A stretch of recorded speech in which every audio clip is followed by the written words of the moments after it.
Tonight, we celebrate 5 Utah State amateur champions that have left their mark on Utah golf history and their names etched on the Utah State Amateur Trophy. 1967, Craig Ridd. One of the great Utah golf family names is the Ridd family. Led by Utah Golf Hall of Fame member and 2-time Utah State Amateur champion Jack Ridd, the Ridd family found themselves in a bit of a quandary in 1967 as Jack and his twin boys, Craig and Keen, all entered the Utah State Amateur Championship. We're going back 50 years, so it's kind of hard to remember all that went on, but Dad was playing that year in the state amateur, and I did beat my brother in the semifinals.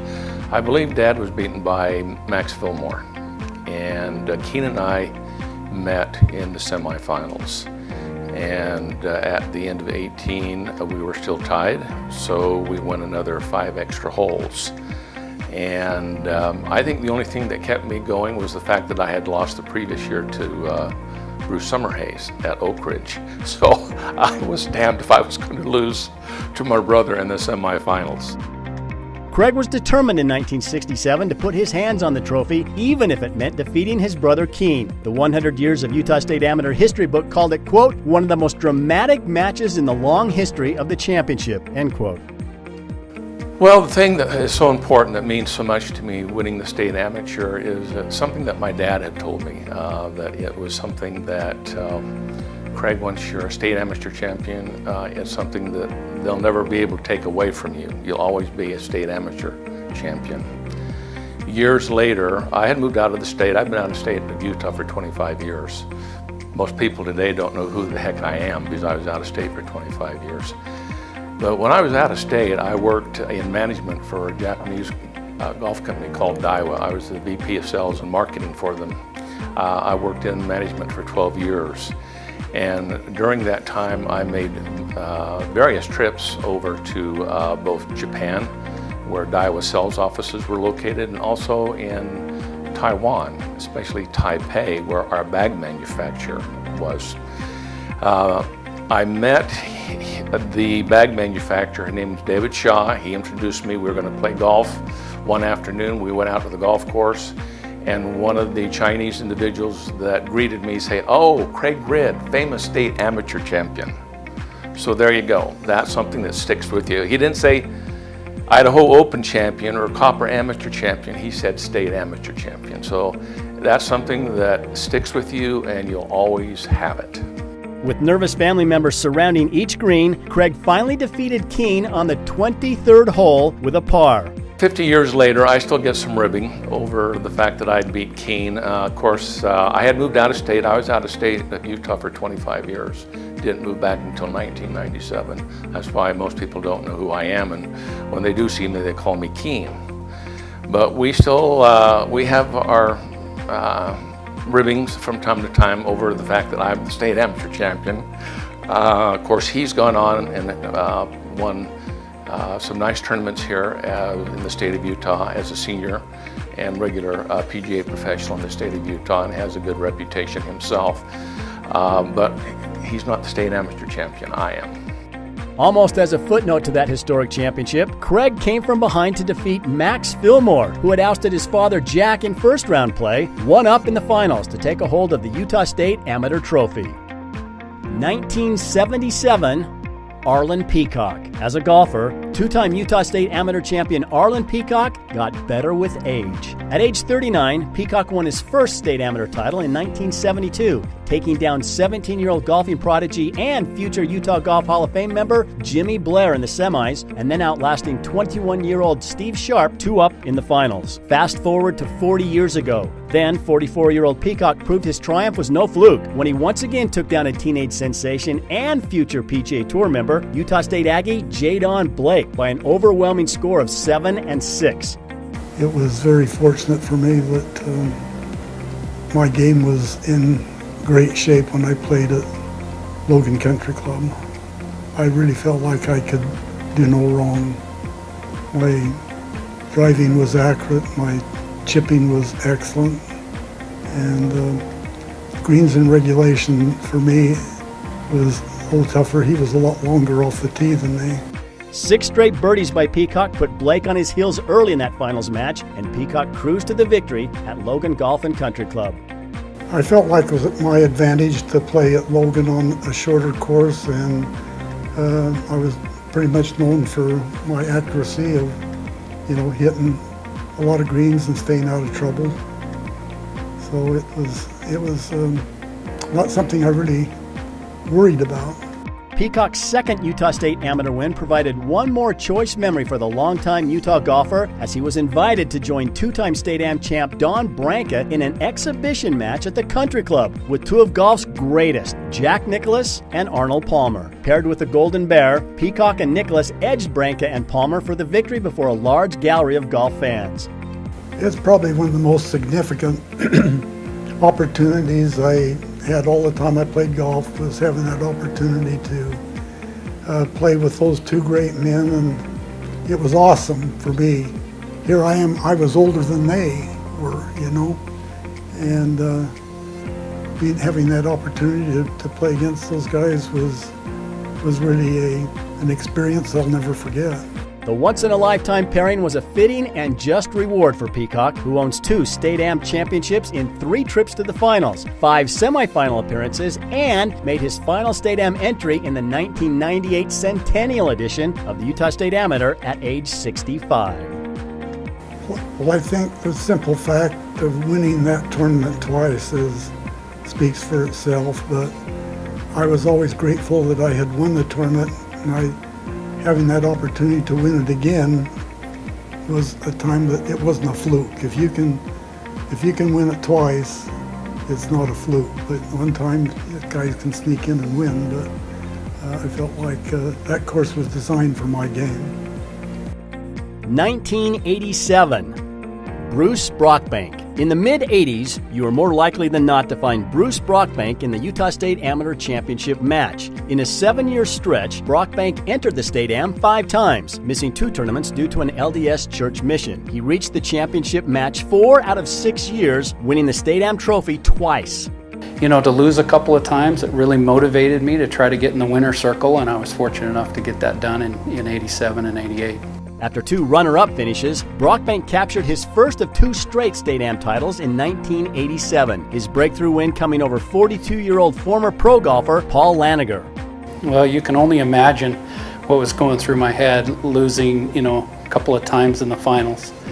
Paul and I just kept going back and forth in our match, if I recall, and I think it came down to the 36th hole, and I had hit 2 great shots, and I think he came out of the right bunker on number 18, and he came up a little short, and he chipped it up to about 8 feet, and I think my second shot, I hit it right at the flag, but it was kind of a back left pin, and my ball had rolled down to the left, so I had about a 20-footer, and I figured, if I can just 2-putt this, I'll get it done. Well, the old motor was spinning, and I left that 20-footer, 18 to 20-footer about 3.5 feet short. You could hear the crowd humming and hawing a little bit, and Paul missed his par putt, so all I had to do was sink that short one, and I got up there, and I was shaking in my shoes, had to walk away and then step back up and knocked it in and ended up winning 1-up.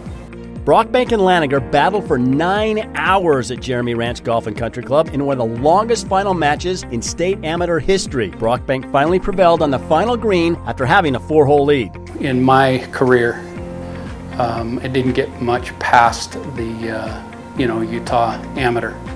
Played a little bit of professional golf at the the section level, but as soon as I got a taste of that State Amateur, to get over the hump and win in 1987 at Jeremy Ranch was it took me it took me a few weeks to get off the high because I was so excited about that accomplishment.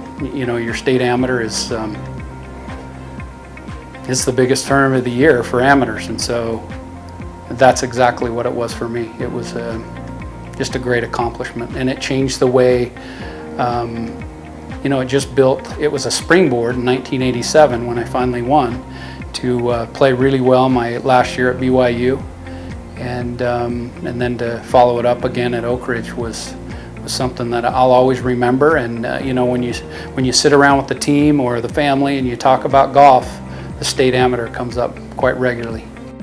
1997, Todd Barker. Entering the 1997 Utah State Amateur Championship, Todd Barker was one of Utah's most feared and most respected amateur golfers. The only thing lacking on this Utah Golf Hall of Fame member's resume at that time was a Utah State Amateur Championship. All of that changed in one glorious week for Barker at Alpine Country Club. Barker, the owner superintendent of Utah's Four Lakes Golf Course, took on Utah State Aggie Todd Tanner. At age 42, Barker played flawlessly in the final 18 holes, jump-started by a chip-in at the 10th hole. I was really quite relaxed and felt confident. The night before when I drove home, after a semifinal match, I was kind of nervous, but I kind of regrouped myself and I felt pretty confident. But then we played, and Todd played really well the first 18 holes. I was 4 down. I just couldn't make a putt. And then after the break, I just stayed relaxed, focused, and putt started to drop, and lo and behold, I came out victorious. After being 4 down after 19 holes, Barker's putter heated up as he won 8 of the next 13 holes and played the last 15 holes in 5 under par to stage one of the biggest comebacks in tournament history.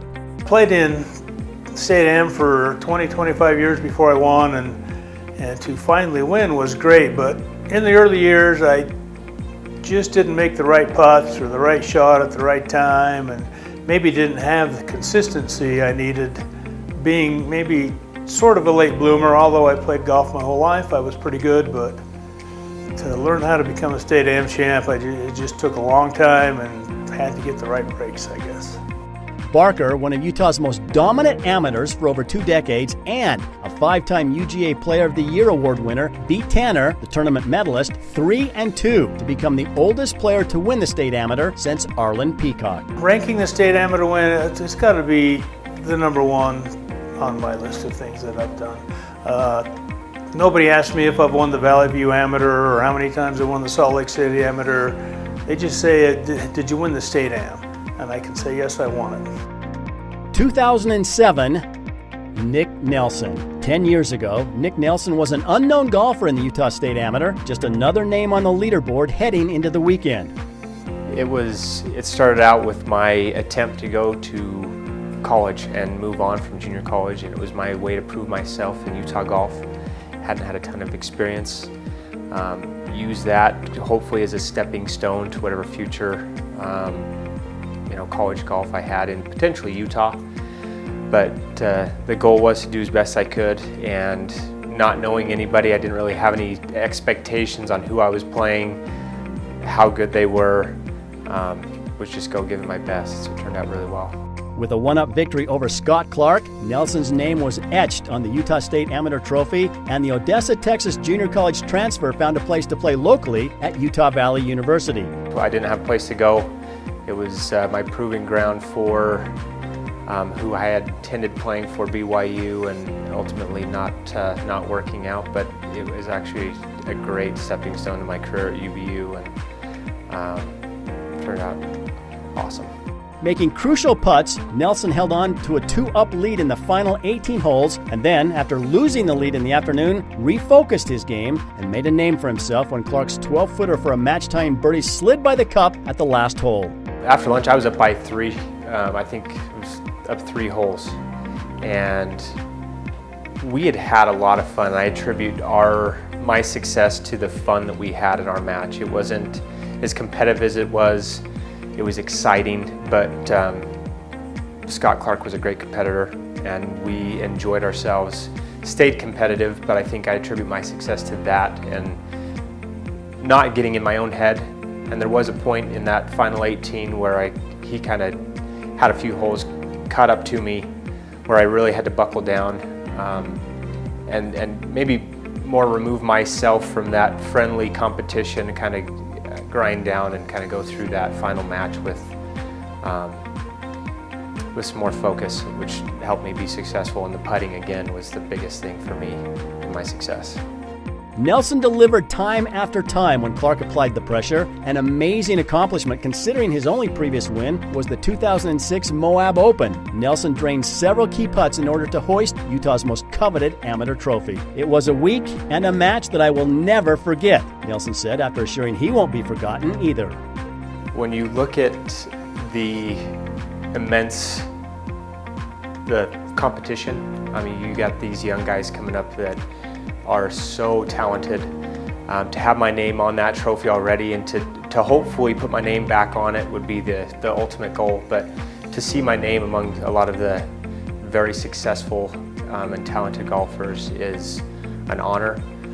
To be a part of Utah Golf. The biggest thing is just knowing that I can go out and enjoy myself and knowing my name is there with all the other golfers and friends that are on the trophy as well is exciting.